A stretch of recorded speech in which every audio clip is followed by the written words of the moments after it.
Namaskar, dear Sadhak. Listen with the ear of your heart. Before creation, the nature of Parabhairav was not empty, not lacking, not awaiting completion. It was overflowing. In that ineffable pre-creational state, Shakti was not apart from him. She was the very fragrance within the flower of his being, indivisible, inseparable, Ekaras. Yet, when the ocean of that universal ecstasy swelled beyond its own containment, he, by the sovereign power of his Swatantrya, appeared to separate Shakti from his nature. No, well, this was no true separation. For even Shakti apart, Shiva remained, just as gold remains gold, whether wrought into crown or coin. But in this self-chosen play, that Shiva became as if ignorant and longed to reclaim the fullness of his own knowledge. Herein lies the wonder.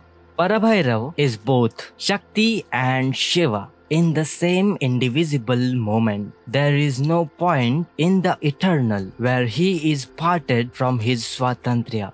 Yet, when from ignorance he awakens into knowledge, at that very instant he tests the revelation that it was always there. This recognition, this memory of having always been full is the proof that in the deepest threefold ignorance too, he was already saturated with the light of knowledge.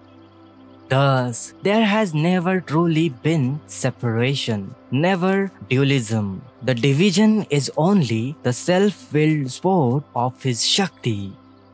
The creation of this Brahmand is born of this, the overflowing bliss of universal consciousness compelling itself into the forms of difference. Shiva himself has assumed the state of the born soul, the Pashu with the covering of threefold ignorance. He has made himself like the inert, the jad, even like a rock. Yet that same instant his Swatantra Shakti remains, complete and perfect, pervading even that threefold ignorance.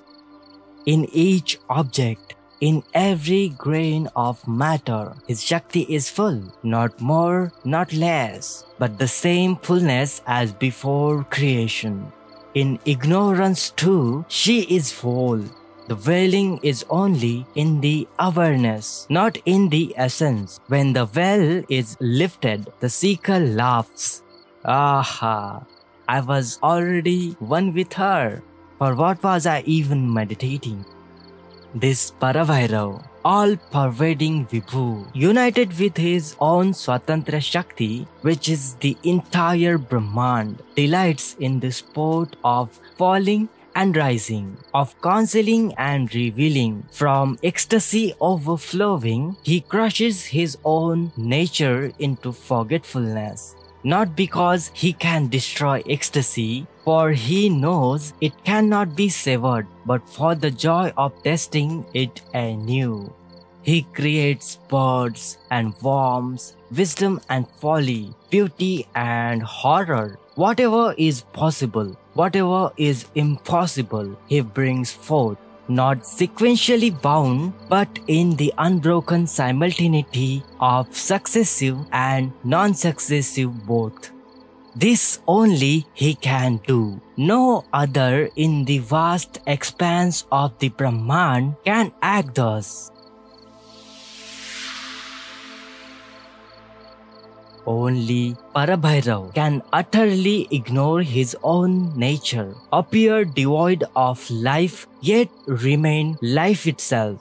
See a rock, lifeless, unmoving. What Shiva delights in is to see his own consciousness, seemingly absent there, yet in truth never absent. It is the divine phenomena, disconnected yet never severed.